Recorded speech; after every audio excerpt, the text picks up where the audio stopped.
बोलिए बोलिए बोलिए।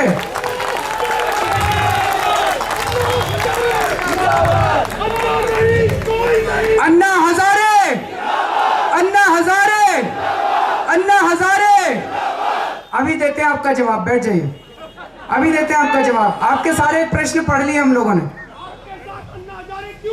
अभी देता हूं उसका जवाब। बैठ जाओ बैठ जाओ, अभी दे रहे हैं जवाब। जवाब सुनने आए हो कि प्रश्न पूछने आए हो? जवाब चाहिए ना, अभी दे रहा हूं मैं जवाब। बैठ जाओ बैठ जाओ।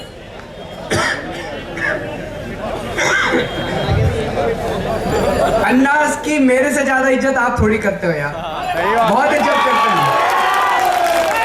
बहुत इज्जत करते हैं अन्ना की। अभी देता हूं मैं जवाब आपको। है जी, अभी बता रहा हूं, बता रहा हूं। जवाब जानना चाहते हो ना? बता रहा हूं, बता रहा हूं, बताऊंगा।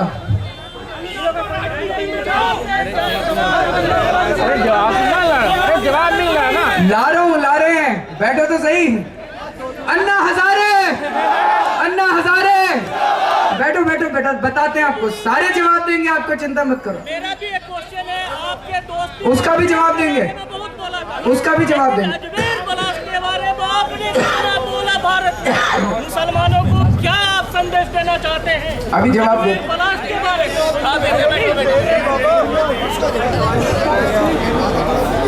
सबका जवाब देंगे, सबका जवाब।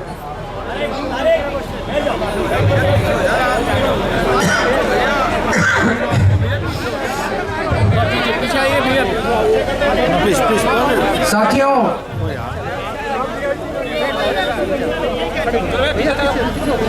दो प्रश्न तो यहां से उठे हैं, उनका जवाब देंगे, आप चिंता मत करना। पूरी बात सुन लो, पूरी बात के बाद जवाब नहीं मिले तो फिर बात करेंगे, ठीक है? पूरी बात सुन लो। और एक उन भाई साहब का अजमेर ब्लास्ट के बारे में जो जवाब, उसका भी जवाब देंगे। हाँ, सर जी देंगे आपका भी जवाब, सबका जवाब देंगे। पहले पूरा सुन लेना।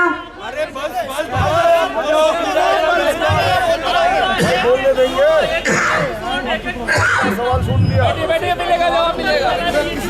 अरे टेप रिकॉर्ड लगा के आए हो कि बात खराबी करनी है? बैठी बैठी बैठी। नहीं कोई बात नहीं।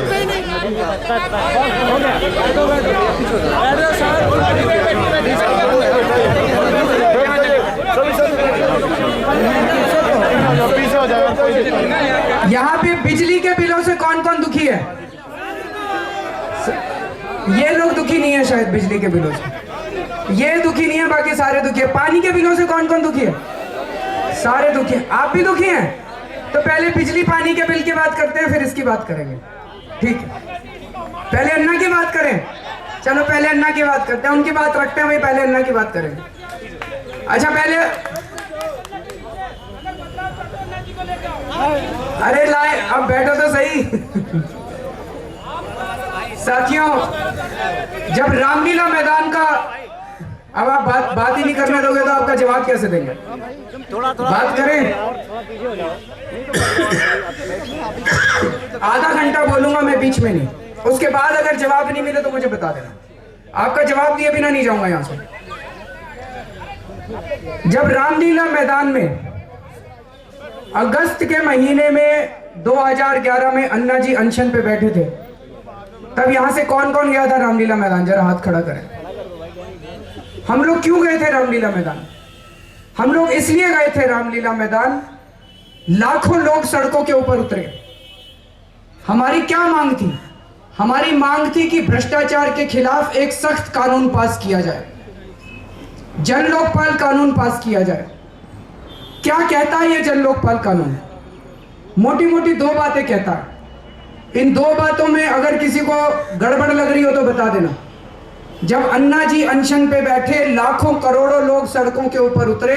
वो लोग क्यों सड़कों के ऊपर उतरे थे? क्योंकि दो बातें मांग रहे थे, सारा देश दो बातें मांग रहा था।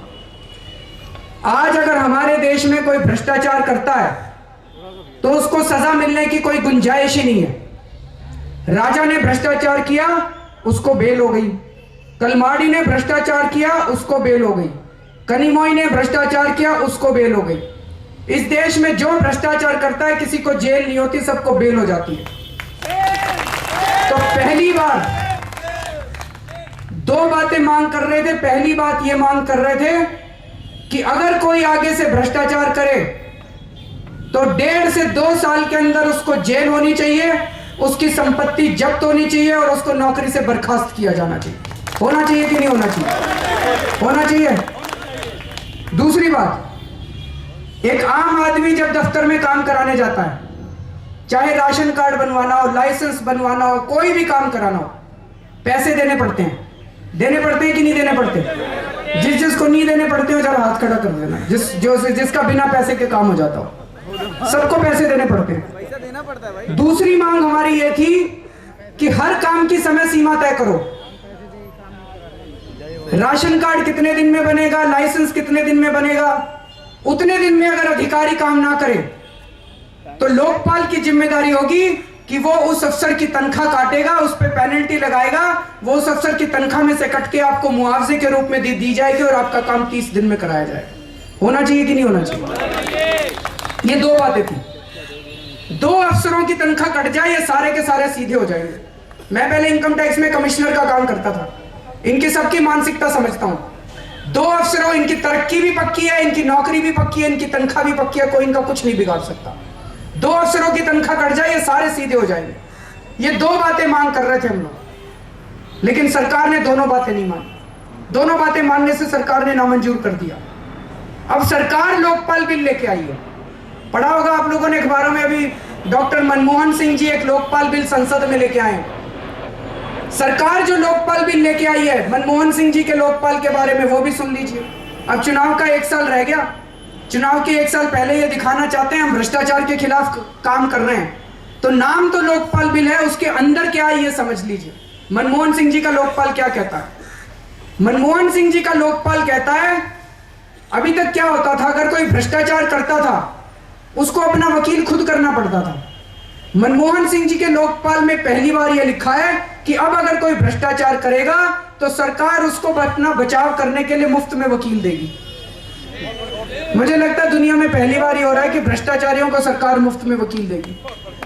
सवेरे से शाम तक मेरे पास इतने गरीब लोग आते हैं, लोग कहते हैं जी हमारे पास वकील नहीं है, कोई वकील कर दो, प्रशांत भूषण को कह दो कोई वकील कर दो हमारे पास। सरकार गरीबों को वकील नहीं दे सकती। गरीबों के लिए वकील के पैसे निकालना इतना मुश्किल। गरीबों, राजा को अब वकील देगी, कलमाडी को वकील देगी सरकार बचाव करने के लिए। सरकार के मन में बड़ा दर्द है भ्रष्टाचारियों के लिए, तकलीफ ना हो जाए इनको, किसी को गरीब आदमी मरता रहे लेकिन भ्रष्टाचारियों को तकलीफ नहीं होनी चाहिए। अब सरकार कलमाडी को वकील देगी। दूसरा इस कानून में लिखा है, मैंने बताया मैं इनकम टैक्स में काम करता था, हम रेड मारने जाया करते थे, सवेरे 6 बजे पहुंच जाते थे रेड मारने। उसको बताते थोड़ी थे तेरे घर रेड मारने आ रहे हैं, नहीं तो वो सारा साफ कर देगा। अब इस कानून में लिखा है कि अगर किसी भ्रष्टाचारी के खिलाफ रेड होगी तो सरकार पहले उसको शो कॉज नोटिस देके पूछेगी आपके घर रेड क्यों ना की जाए। तो वो कहेगा हाँ जी कर लो, 2 दिन बाद आ जाना, 2 दिन में मैं सारा साफ कर दूंगा। ये मनमोहन सिंह जो लोकपाल बिल है जिसको मैं बेवकूफ बना रहा है। 2 साल तक झक मारी हम लोगों ने, गली गली में घूमे, सारे नेताओं से मिले, एक एक नेता से 10-10 बार मिले, सारी पार्टियों से मिले। 3 बार अन्ना जी ने अनशन किया, 1 बार मैंने अनशन किया, 10 दिन भूखे रहे, लेकिन ये लोग नहीं माने। धीरे धीरे समझ में आने लगा कि जब तक इस देश की राजनीति नहीं बदली जाएगी तब तक इस देश से भ्रष्टाचार दूर नहीं हो सकता। हम मजबूरी में हम लोगों को राजनीति के अंदर आना पड़ा। हम राजनीति में नहीं आना चाहते, हम आम आदमी, हम नेता नहीं, हमें राजनीति करनी नहीं आती, मजबूरी में हम लोगों को राजनीति में आना पड़ा। हाँ जी, आपकी राजनीति चाहिए देश को, इसमें कोई शक नहीं। मैं सहमत हूं आपसे, जो मुद्दा है, एक मेरे को ठीक बोल रहा हूं, मैं आ रहा हूं मैं आप वाले मुद्दे को मैं लास्ट में टच करूंगा, वो बहुत इंपॉर्टेंट मुद्दा है। इसलिए हम लोगों को राजनीति के अंदर आना पड़ा क्योंकि हमने ये देखा कि सारी पार्टी के नेताओं ने चोरी कर रखी है। नितिन गडकरी ने चोरी कर रखी है, बीजेपी के निशंक ने चोरी कर रखी है, येडियुरप्पा ने चोरी कर रखी है, शिवराज सिंह चौहान ने चोरी कर रखी है, इधर कांग्रेस के रॉबर्ट वाड्रा ने चोरी कर रखी है, सलमान खुर्शीद ने चोरी कर रखी है, कपिल सिब्बल ने चोरी कर रखी है, चिदम्बरम ने चोरी कर रखी है, शरद पवार ने चोरी कर रखी है, मुलायम सिंह यादव ने चोरी कर रखी है, मायावती ने चोरी कर रखी है, जयललिता ने चोरी कर। कौन सी पार्टी के पास जाएं जो भ्रष्टाचार के खिलाफ जन लोकपाल बिल पास कर देगी? एक भी पार्टी नहीं है। धीरे धीरे ये समझ में आने लगा जब तक इस देश की जनता इकट्ठी होके एक अपनी पार्टी नहीं बनाएगी तब तक इस देश से सुधार नहीं हो सकता, इस देश से भ्रष्टाचार नहीं हो सकता। इस देश के लोगों को पार्टी बनानी पड़ेगी, इसलिए हम लोगों को राजनीति के अंदर आना पड़ा। अब मैं आपका जवाब देता हूं। अन्ना जी को बहुत समझाया हम लोगों ने। अन्ना जी को मैं अपना गुरु मानता हूं। जितना मैंने अन्ना जी से सीखा मैंने किसी से नहीं सीखा। अन्ना जी को हमने बहुत समझाया कि अन्ना जी जब तक इस देश की गंदगी को साफ नहीं करेंगे, इस देश की राजनीति को साफ नहीं करेंगे तब तक सुधार नहीं होगा। हमें राजनीति के अंदर कूदना पड़ेगा। अन्ना जी ने मुझे कहा कि अगर राजनीति बहुत गंदी है, अगर हम राजनीति के अंदर गए तो ये बहुत कीचड़ है, कीचड़ लग जाएगा हम लोगों को। मैंने कहा कि अन्ना जी ये कीचड़ अगर हमें लग भी गया तो यही हमारा त्याग होगा, यही हमारा बलिदान होगा। हमें इससे घबराने की जरूरत नहीं है। हमें अंदर जाना पड़ेगा, गंदे होना पड़ेगा, लेकिन इस देश की राजनीति को ही साफ करना पड़ेगा। अन्ना जी नहीं माने। आज भी मैं चाहता हूं कि अन्ना जी हमारे साथ आए। मैं कई बार जाके अन्ना जी से मिल चुका, लेकिन